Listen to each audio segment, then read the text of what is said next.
दश दिशा भूपाळी म्हणती प्रभाती. श्रीराम समर्थ. सुस्वागतम. हिंदू जागृती न्यास व श्री घंटाळी देवी संस्थानच्या प्रभाते मनी या कार्यक्रमात डॉक्टर अश्विनी बापटचा सस्नेह नमस्कार. श्री ब्रह्मचैतन्य महाराज गोंदवलेकर प्रवचने.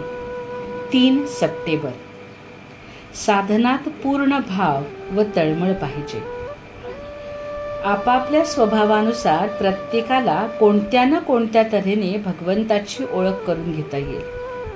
मारुतीने दास्यत्वाने भक्ती केली. दशरथाने पुत्राप्रमाणे देवाला मानले. भगवंत माझा कसा होईल याचा आपण विचार करावा. भगवंताच्या प्राप्तीसाठी भक्ती हे सर्वात श्रेष्ठ साधन सांगितले आहे. मनुष्य जे प्रेम व्यसनात लावतो ते प्रेम भगवंताकडे लावले तर सर्व काम होईल. हट्टी आणि व्यसनी माणसे एक प्रकारे चांगली. त्यांचे मन त्यांना सांगत असते की व्यसनापायी आपल्या मुलाबाळांचेही नुकसान होते आहे, पण आपले व्यसन ते हट्टाने सोडित नाहीत. हाच हट्ट किंवा निश्चय भगवंताकडे लावला की परमार्थ झाला. माझे गुणदोष मी देवाला वाहिले की अर्पण भक्ती होते. आपण देवाची भक्ती करतो, परंतु त्या भक्तीत खरे प्रेम येत नाही. याचे कारण म्हणजे आपली दृष्टी चारी दिशांना फाकलेली असते. ती प्रथम एकाग्र करावी. थोडे करावे, पण एकाकार होऊन करावे. परमार्थ कंटाळवाणीपणाने करू नये. आपल्या भावनेला व्यक्त व्हायला योग्य दिशा कशी मिळेल इकडे लक्ष द्यावे. परमात्मा पंढरपुरात आहे असे साधू संत म्हणत आले, परंतु आपल्याला तो दगडच दिसतो. हा दोष कुणाचा? आपल्या भावनेचाच. जशी भावना ठेवू तशी कृती होते. भगवंताजवळ आपला पूर्ण भाव ठेवावा. दिवा थोडा बाजूला झाला की वाट चुकते, म्हणून सतत भगवंताकडे नजर ठेवून वागावे. साधनावर सतत जोर द्यावा.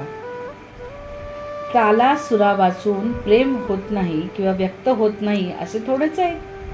मी ज्याच्या पुढे भजन म्हणतो तो ते ऐकतो या समजुतीने म्हटले म्हणजे झाले. भगवंताचाच मी आहे असे म्हणून घ्यावे. त्याची कृपा केव्हा होईल ही तळमळ बाळगावी आणि मी जे करतो ते मनापासून करतो की नाही हे पहावे. झाल्या गेल्याचे दुःख करू नका.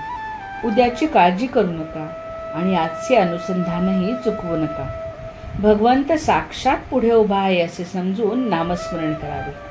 प्रत्येक नामात भगवंत करता असे म्हणावे, म्हणजे अभिमान वाट अडवणार नाही. लाभहानीचे सुख दुःख न वाटणे ही खरी भक्तीची प्रगती होय.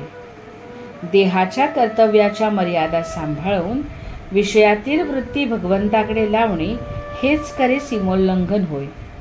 जो अत्यंत आकुंचित आणि स्वार्थी आहे, तसेच जो माझ्या सुखाकरता सर्व जग आहे ही बुद्धी ठेवतो, तो मनुष्य अभिमानी समजावा. मनुष्य जितका स्वार्थी तितका तो पराधीन असतो. 5 जणांपासून सुख मिळवण्याचा मार्ग म्हणजे प्रपंच आणि एकापासून सुख मिळण्याचा मार्ग म्हणजे परमार्थ होय. बोधवचन.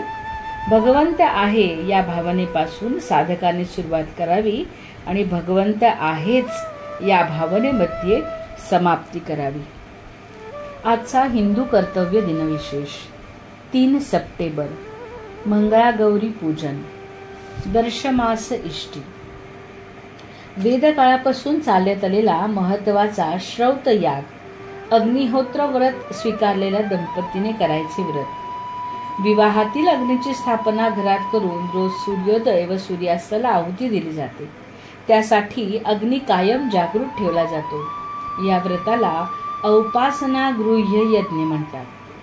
प्रत्येक चांद्रमासातील शुद्ध व वद्य एकादशीला सूर्योदय ते माध्यान्ह काळापर्यंत विशेष हवन आहुती देण्याच्या यज्ञाला दर्श पौर्णिमा इष्टी असे म्हणतात. मंडळी, रामरायाचे आणि श्री घंटाळी देवीचे आशीर्वाद आपल्या कुटुंबावर अक्षय राहो. जानकी जीवन स्मरण. जय जय श्रीराम.